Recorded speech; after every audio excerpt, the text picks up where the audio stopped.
ফুলারা এসা ফুটপাতের একটা দোকানদার রে কইলো চাচা আমার 1 কাপ চা দেন। তখন লোকটা শব্দ হই না, এটা তো আমার ফুলা বইলা গামছা দিয়ে নিজের মুখটা ডাইকা নিল। তখন আর্মি অফিসারটা কইলো আরে চাচা আপনারে কি কইতাছি শুনতে পান নাই, আমার 1 কাপ চা দেন। তারপর লোকটা রেসপন্স না করনে ফুলাটা লোকটারে ঘুরাইয়া কইলো আপনি আমার কথা শুনতেছেন না কেন। তখন আর্মি ফুলাটা দেখতে পাইলো হেইটা তার বাবা। তাই কইলো বাবা তুমি এখানে চা বেচতাছো কেন।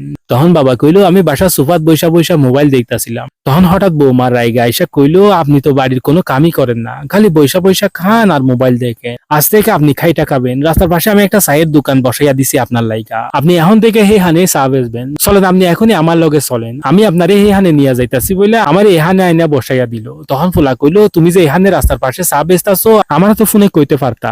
আচ্ছা একটা কথা শুনো, আমি পিছন থেকে লুকাইয়া লুকাইয়া দেখবো তোমার বৌমা তোমার আইসা কি কয়। হয়তো হে আইতাছে, তুমি কিছু কইবে না বলে ফুলাটা ঘুরা গেল গা। তখন ফুলার বউ আইসা কইলো তো কত টাকা বেচলেন বাবা। তখন আমি ফুলাটা ঘুরা কইলো আমি কইতাছি। তখন মাইয়াটা চমকাইয়া যাইয়া কইলো আরে শামসু তুমি এখানে। তখন ফুলাটা কইলো হ আমি এখানে। ঠিক টাইমে তোমার হাতে তালাকনামা পৌঁছাইয়া যাইব গা বইলা ফুলা তার বাপরে লইয়া চইলা গেল গা।